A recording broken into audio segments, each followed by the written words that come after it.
Buonasera a tutti gli amici di FVG Sport Channel e BHTV e benvenuti in questa trasmissione dall'orario da fase 2 perché ormai, come speriamo il più possibile, stiamo cercando piano piano di tornare alla normalità, quindi adesso qualcuno è tornato a lavorare e l'orario nuovo sarà dalle 19.30. Oggi siamo leggermente in ritardo, ma dalle prossime volte sarà 19.30. Benvenuti a BH Motorsport. Do benvenuto al nostro commissario, ormai denominato commissario del BHTV, Stefano De Marco. Ciao Stefano. Ciao a tutti ragazzi. Un grosso saluto al nostro ospite di oggi, Mauro Tavella, l'organizzatore dell'Italian Bahia Cross Country World Cup, e dopo andremo a sviluppare anche questa tua iniziativa. Buonasera a tutti, buon pomeriggio, guarda che bel sole che c'è alle mie spalle, dai, guarda che giornata. Effettivamente sì, ormai la giornata è lunghissima. Voi siete chiusi in abitacolo, io sono in terrazza. Ma vedi, c'è chi va in macchina e chi va in cross country, no? Anche quello. No? Quindi Stefano, a te la parola per presentarci il nostro ospite, che tu che lo conosci molto bene, puoi presentarlo bene a tutti gli amici da casa. Allora, Mauro Tavella è un personaggio, chiamiamolo così, un personaggio molto in vista nel mondo motoristico friulano. E lui ha intrapreso, oltre che nell'organizzazione di varie altre gare, ha intrapreso una strada che qui in Friuli possiamo definire nuova. Ecco, l'ha intrapresa nel 93. Scusate, io ho sempre i miei appuntini. Esatto. Dopo ti sto misurando, dopo ti do il voto. Grazie mille. L'ho intrapreso questa avventura nel 93 di organizzare una gara di cross country in Friuli. È iniziata, se non ricordo male, attraversando, allora, diciamo, dopo lui ti spiegherà brevemente che cos'è il cross country.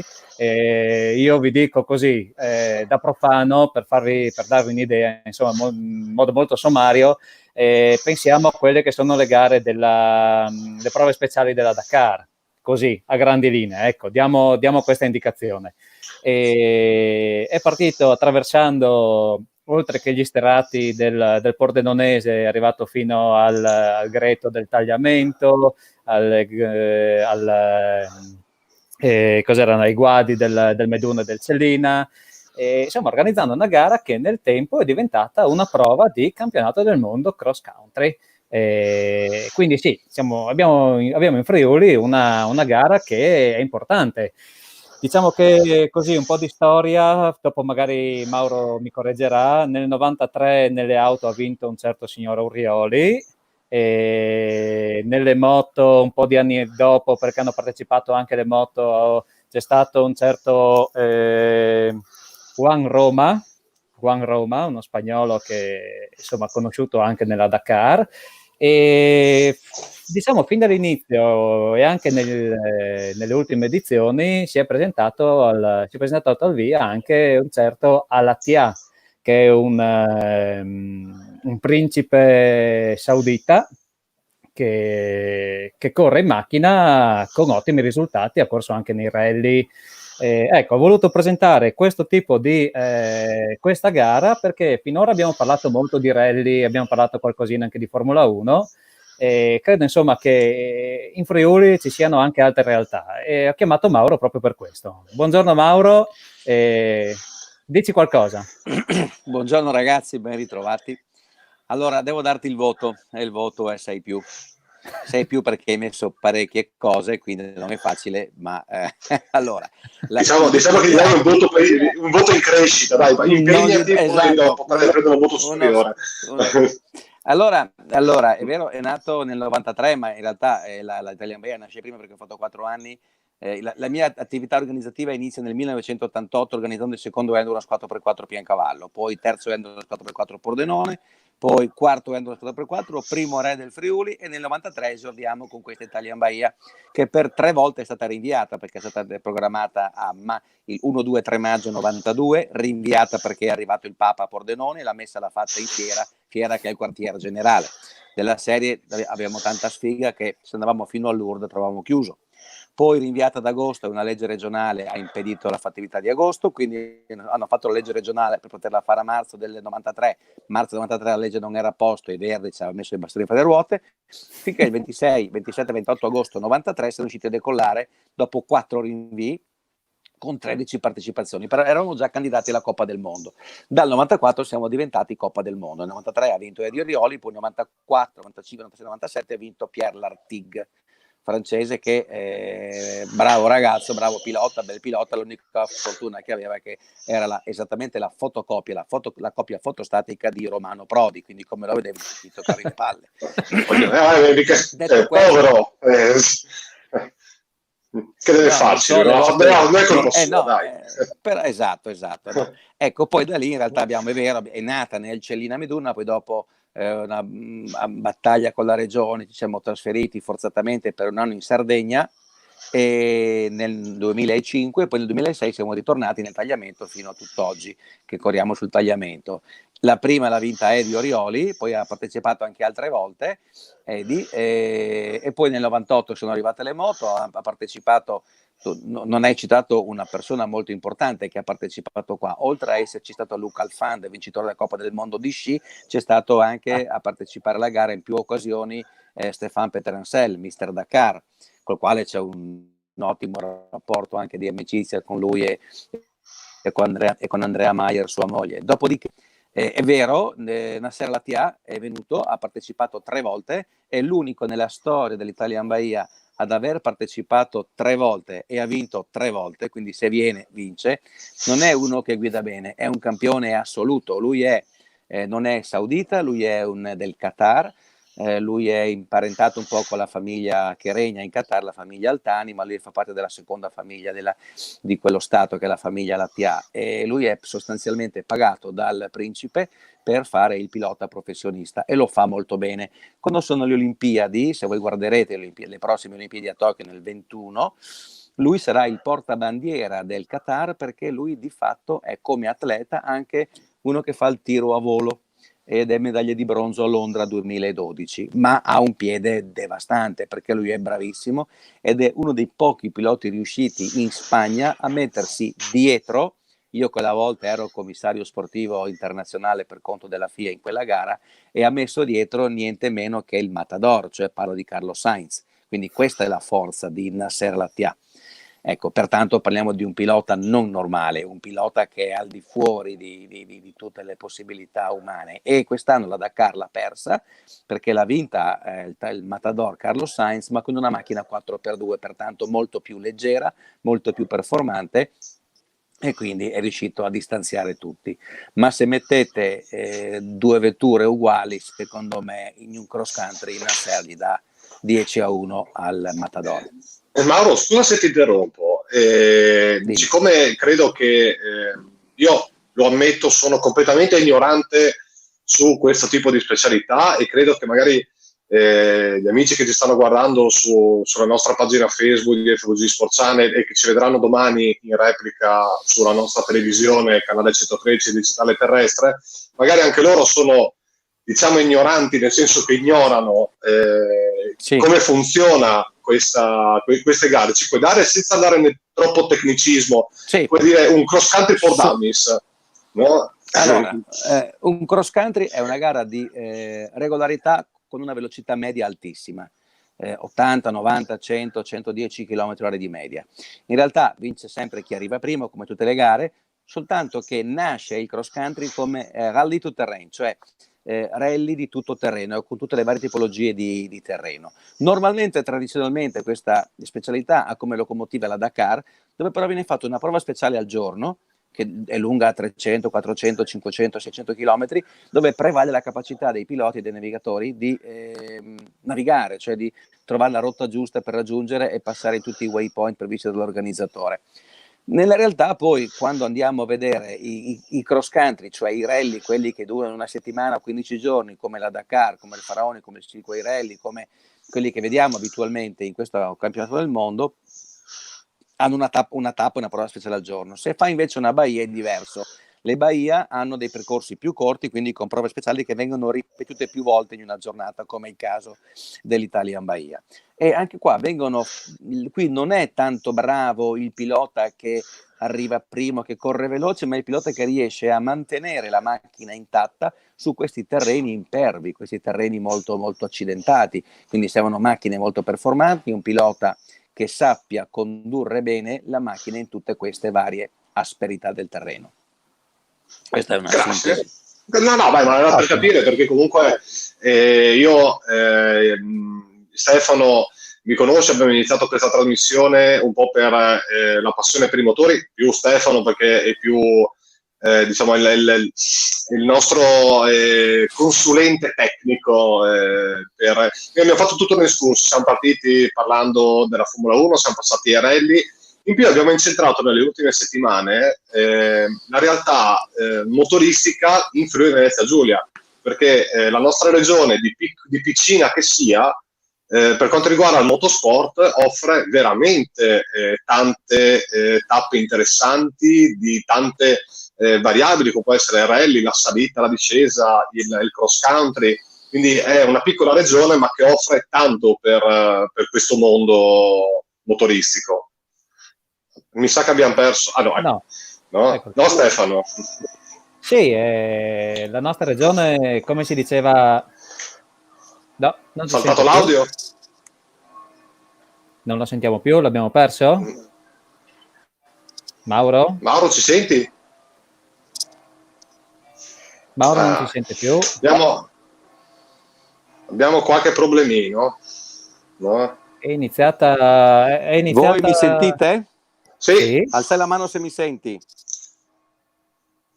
Voi mi sentite. Io purtroppo no. Ho ricevuto una chiamata, ma me l'ha mandata. Sì, non perché so come fare. Ecco, hanno tornato a chiamare. No? Anche secondo me.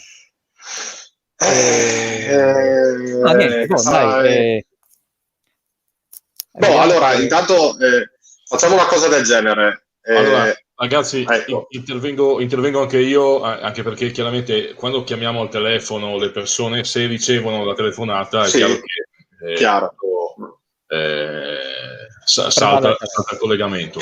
Per cui adesso non lo so se Stefano possiamo proporre magari a Mauro di risentirci anche giovedì, così dividiamo questa puntata in due parti e proseguiamo, perché insomma l'argomento è importante. L'Italian Bahia è un'eccellenza organizzativa in Friuli Venezia Giulia, non solo, quindi mi pare che valga la pena. Adesso ditemi voi cosa possiamo fare. Per me va più che bene.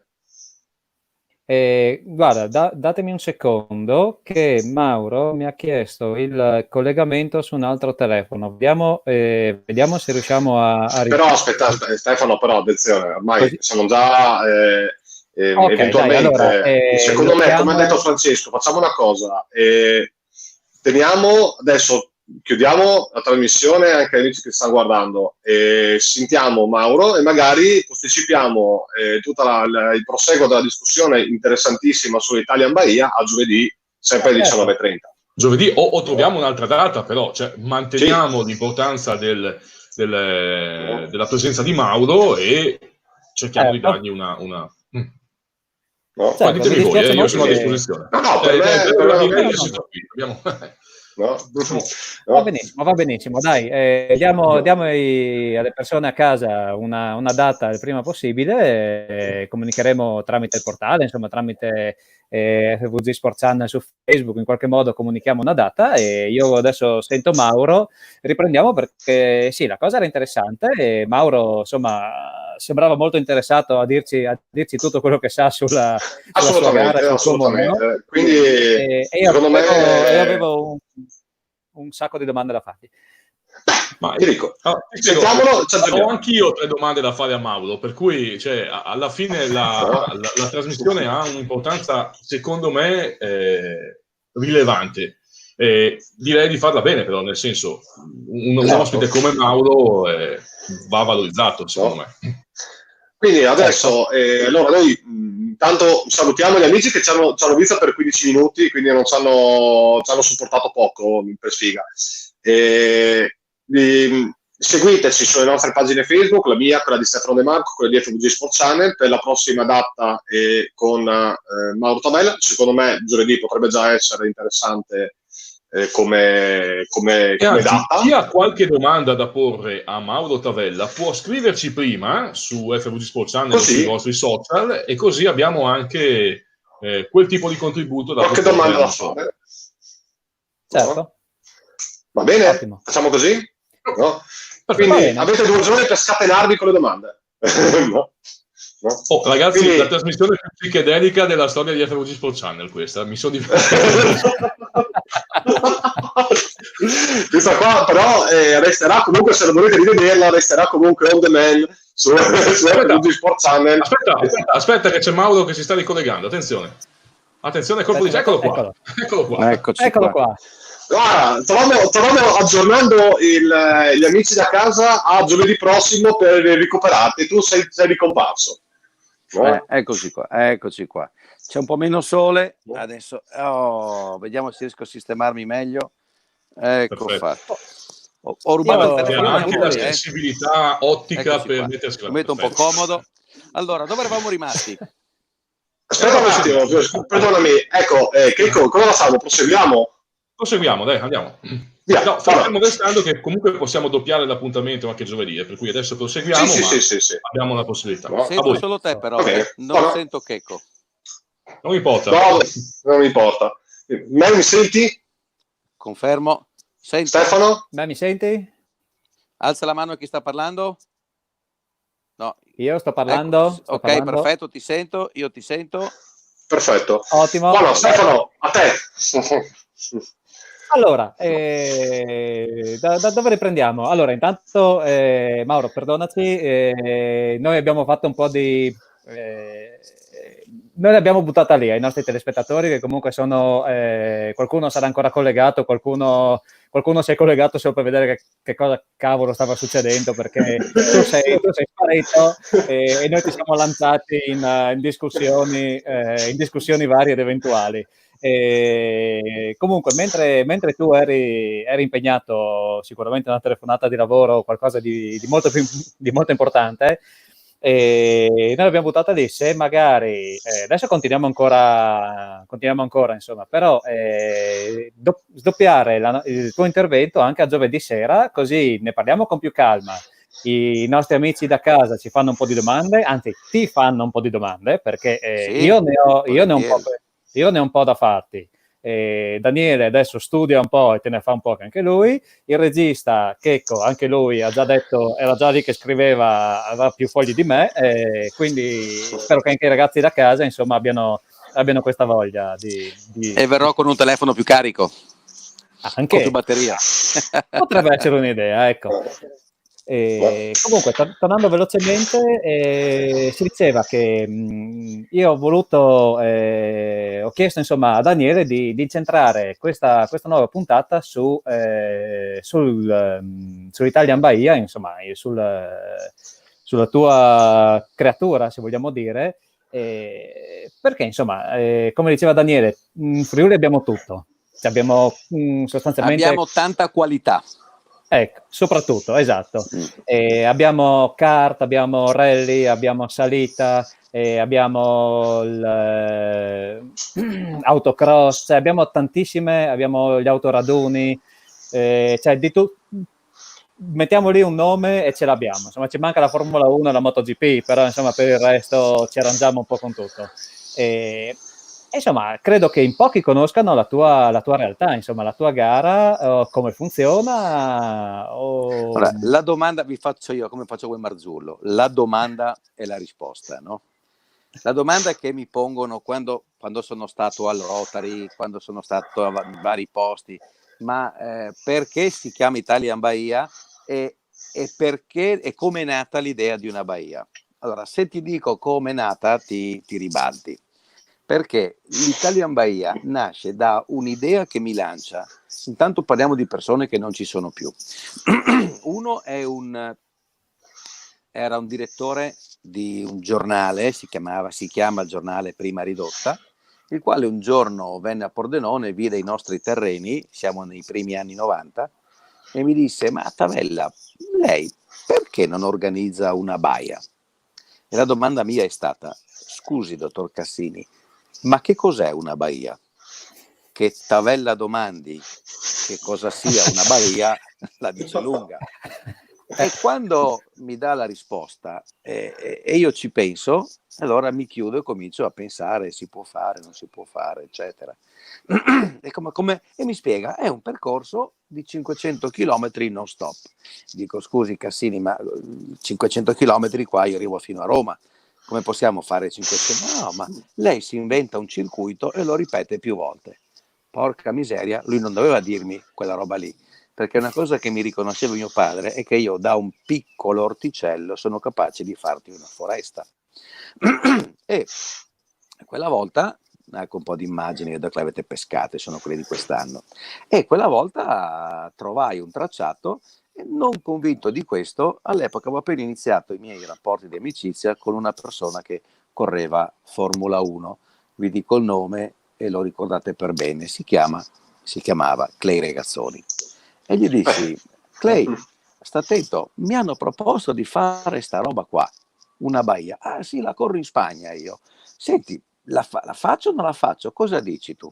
E lui mi disse: Tavelin, perché mi chiamava Tavelin, lui, no? Ero piccolino, quindi Tavelin, tu parti e io ti seguo e ti faccio da, come si chiama, da uomo immagine, da promoter, da amico dell'Italian Baia. E insomma, questo era luglio del 91, all'interno del triangolo dei Magredi di Cordenons, e da lì è nata questa pazza idea di fare l'Italian Baia. Poi io, che sono un po', come si dice, che non mi accontento di poco, cerco sempre di portare a casa al massimo. La mia ambizione era quella di correre la Parigi-Dakar. Io volevo correre la Parigi-Dakar. Quando preparai una macchina per andare a farla a Dakar, gli dissi a mio padre: papà, dammi questi milioni di lire perché perché voglio andare a farla a Dakar. E lui mi fece capire, non posso fare il gesto, okay, che era meglio che io pensassi alla scuola guida. E io, che sono un porco dis, se Maometto non va alla montagna, la montagna va da Maometto. E quindi, se non riesco io ad andare a fare la Dakar, deve essere il circus della Dakar che viene da me. E ci sono riuscito, perché dopo 2 o 3 anni li ho portati tutti quanti qua, i vari Lartigue, Vatanen, Peter Ansel. Cioè, sono pochi quelli che non hanno messo piede a Pordenone, di quelli, insomma, dei vincitori della Dakar.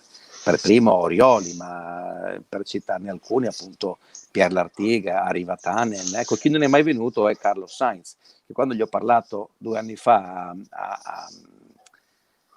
a Teruel in Spagna, che correvano la Baia Spagna, gli ho detto: ma allora, dico, Carlos, perché non vieni a correre in Italia? Ma avete una Baia in Italia? E non sapevo che dito mostrargli della mano. Meno male che hai perso, gli ho detto, e così ha vinto Nasser, che l'ha vinta 3 volte e tu non l'hai mai vinta. Poi è bello perché invece mi diverto a prendere in giro Stéphane Peterencel, no? Che quando viene da noi, quando fa le conferenze stampa, gli piazzo su tutte le come si chiama, dove si vanno a sedere i piloti per la conferenza stampa, tutti quanti gli chiedo, i giornalisti gli chiedono cosa hai vinto, cosa non hai vinto, cosa hai fatto, cosa non hai fatto, no? Allora un giorno quando c'era la conferenza stampa ufficiale dell'Italian Baia, c'era Peterencel con sua moglie che si sarebbero sposati da lì a breve e hanno fatto il viaggio di nozze da Pordenone all'Italian Baia, no?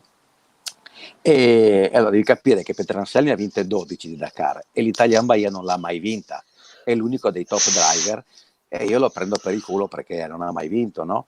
E allora a un certo punto mi sono messo una casacca da giornalista e poi mi sono fatto passare il microfono e ho fatto l'intervista ufficiale e ho detto: no, scusi, lei si chiama, e mi risponde Stéphane Peterencel, lei dice di aver vinto la Dakar? Sì. Quante volte? E lui mi risponde 12 e io gli rispondo: così poche? E allora sì, quante coppe del mondo ha vinto? Me ne ha elencate, non so quelle che ha vinto, ma quante volte ha vinto l'Italian Baia? Mai. E allora mi dispiace, non è un numero 1, gli ho detto, no. E quindi questo è così una presa in giro, che però è una persona coccolissima e ci si diverte. Sono tutti piloti molto alla mano, molto particolari e insomma è bello avere a che fare con questi piloti, perché sono persone che non si montano la testa. L'unico che si monta la testa lì è come si chiama? Carlos Sainz. Sainz è un po' troppo pieno di sé, insomma, ecco. Infatti non ha mai partecipato, non ha mai vinto l'Italian Bahia, però non Sainz, può metterlo nel palmare. È inutile che si monti la testa, no? Esatto. E la Dakar l'ha vinta perché è bravo, perché c'era una macchina 4x2 quest'anno, te lo dico io. Vabbè. No? Così. Comunque vedremo dopo i nostri ascoltatori in questo caso, che domande ci faranno, vedremo se sarò in grado di rispondere. Mi devo preparare con le cuffiette, col pulsante, ce l'ho. Ma guarda, io ripeto, come quello che ha detto Stefano prima, siccome la trasmissione di oggi ha avuto un po' di intramezzi tecnici, abbiamo sforato, abbiamo partiti tardi, robe varie, noi, se tu sei d'accordo, adesso andiamo avanti ancora un attimo a chiacchierare e a preparare i nostri amici sull'Italian Bahia. Però se giovedì tu ci dici già che sei disponibile, noi diciamo già che giovedì alle 19:30 hanno 2 giorni per prepararsi un po' qualche domandina da fare, e così ti interroghiamo e facciamo come hai fatto tu con Petrosel, con la casacca, e chiediamo lei scusi, no? E quante volte ha organizzato l'Italian Bahia e tutto, no? Allora, in tutto il panorama degli organizzatori diciamo della Coppa del Mondo che abbiamo, io sono l'unico del gruppo che è organizzatore della gara da quando la gara è nata. Sono l'unico. Soddisfazione. Insomma, abbastanza, insomma, vuol dire che sono vecchio anche, no? Quindi c'è quell'aspetto. Però non so se Mauro mi sente, che prima non mi sentiva, adesso mi senti, Mauro? Perfetto, o no? Forte e chiaro. Perfetto. La mia domanda, comincio io con il fuoco delle domande. Tu hai detto che avevate dei terreni di proprietà su cui avete iniziato poi a organizzare, ma se non foste stati lì nella zona dei Magredi di Pordenone, saresti comunque riuscito a organizzare qualcosa di simile oppure no? Cioè, quanto è importante il fatto di essere sui Magredi? Strategico e fondamentale è stato, ma devi capire che io non ho un'intuizione come ce l'aveva mio papà, perché devi capire come è nato il fatto di fare gare. Mio padre nel 1986 mi disse: vedi tu, secondo me tu dovresti prendere in mano queste carte qua e occuparti tu di organizzare queste gare, perché secondo me tu sei in grado di fare queste cose. E allora papà mi disse, siccome a suo tempo mi disse potresti diventare istruttore di scuola guida, insegnante, aveva ragione, dico, il papà si ascolta sempre. L'ho ascoltato e aveva ragione, insomma, siamo stati capaci di fare delle grandi gare, ma soprattutto abbiamo, noi in Italia, quando dico Pordenone dico Italia, intendo la nostra gara perché non ci sono altri terreni così in tutta la penisola italiana. Noi abbiamo dei terreni belli, ma siamo decisamente più limitati e più svantaggiati rispetto agli organizzatori della penisola iberica. Mi riferisco alla Baia di Spagna, alla Baia del Portogallo, dove fai conto che la Spagna ha metà abitanti dell'Italia, perché per abbia 30 milioni di abitanti, ma ha il triplo dei terreni, quindi per loro è molto più facile avere i territori. Noi ne abbiamo pochi, belli ma pochi. Però noi, se siamo svantaggiati dal punto di vista del percorso che è corto, noi per 4 anni siamo stati la migliore organizzazione del campionato del mondo, quindi abbiamo una forte tradizione organizzativa in Friuli Venezia Giulia e noi siamo insomma riconosciuti come organizzatori di alto livello, insomma, qua a Pordenone. E questo, insomma, questa è soddisfazione, perché i rapporti ispettivi che ti portano gli osservatori, cambia sempre l'osservatore, ma il risultato per 4 anni è stato sempre ai migliori, insomma, sempre al primo posto nella graduatoria della capacità organizzativa, ecco. Complimenti. Grazie. Stefano, hai qualcosa che ti vedo lì che mi sembra imbalsamato in controluce? no? Sì, oggi sono un po' al buio, devo essere sincero. Se volete, se mi date un secondo, accendo la luce, ma lasciamo No, stai, per vedere se eri vivo, se non eri bloccato, che magari sei con buffering, eri bloccato lì e io pensavo stessi guardando, invece non c'eri. No. Visto che oggi va così. No, stavo ascoltando con attenzione Mauro, perché comunque tutta la storia dell'Italian Bahia, insomma, non credo siano in molti a conoscere. Ho conosciuto un po' di suoi collaboratori e collaboratrici, persone molto valide. Diciamo anche questo, Mauro, che ti sei circondato di persone ottime che ti hanno dato una gran mano, insomma. Se c'è un grande team manager, dietro c'è sempre una grande squadra. Ecco, che è una cosa importante. No, ma io lo dico sempre, cioè, quando fanno i complimenti a me, io ringrazio perché sono la punta dell'iceberg, io rappresento un gruppo, ma io estendo sempre i miei collaboratori e condivido con i collaboratori che soffrono, perché lavorare con me non è facile, perché sono uno abbastanza esigente, meticoloso, puntiglioso, rompiballe, però poi dopo gratifico le persone perché condividiamo insieme i successi. È importante, non puoi essere egoista sotto questo profilo. Questo è molto importante. Stefano, ascolta una cosa, siccome dovuto anche un po' a ritardo che abbiamo avuto per problemi tecnici, abbiamo solo 5 minuti ancora, perché sennò dopo andiamo in accavallamento sulle playlist già preimpostate, quindi abbiamo ancora questi 5 minuti. Questi 5 minuti ti rilascio a te se hai ancora qualche domanda così sfruttiamo questi ultimi minuti il nostro ospite prima di rivederlo giovedì prossimo. Quindi giovedì abbiamo ancora questi 5 minuti. Dopodomani vuol dire? Sì, dopodomani. No? Quindi abbiamo questi 5 minuti. Stefano, sono tutti tuoi. No? Cavolo, mi prendi la sprovvista. Niente, allora. Io sono qua per quello, cosa credi? Posso rimanere imbalsamato qualche minuto? No, ok. No, allora intanto diciamo che Mauro intanto vediamo le splendide immagini della gara. Credo insomma sia una cosa diversa, non è da tutti i giorni vedere quel tipo di vetture così insomma a breve distanza, ecco. Di solito si vede sempre in televisione, si vedono, sembrano cose così strane, così irraggiungibili. Magari Mauro ci darà qualche ragguaglio anche tecnico sulle... Se vuoi il costo anche come primo dato. Beh, insomma, quello possiamo immaginarlo, ma lasciamo sognare un po' i nostri amici da casa. No, ma guarda, tanto comunque abbiamo capito, hai preso tempo perché abbiamo già usato 2 minuti dei 5 che abbiamo a disposizione, ma dicevi del costo. Allora, noi l'altra volta, parlando di rally con gli altri ospiti che abbiamo avuto, abbiamo un po' fatto anche un'idea di quanto può costare una macchina da rally per puntare in alto, no? E nel tuo mondo, cioè, quanto una macchina seria, non dico per vincere, ma quantomeno per piazzarti e fare bene. Le top car, io parlo di Mini, Toyota, queste sono le macchine che vanno per la maggiore. 10% di batteria, dai, ce la facciamo.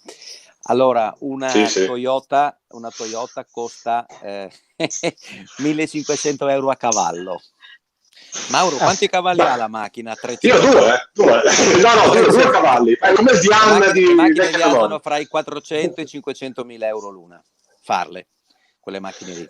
E poi dopo il noleggio, fai conto che per noleggiare una macchina top dei primi 5, per fare l'Italian Bahia, un noleggio viaggia dai 50 ai 70.000 euro a gara.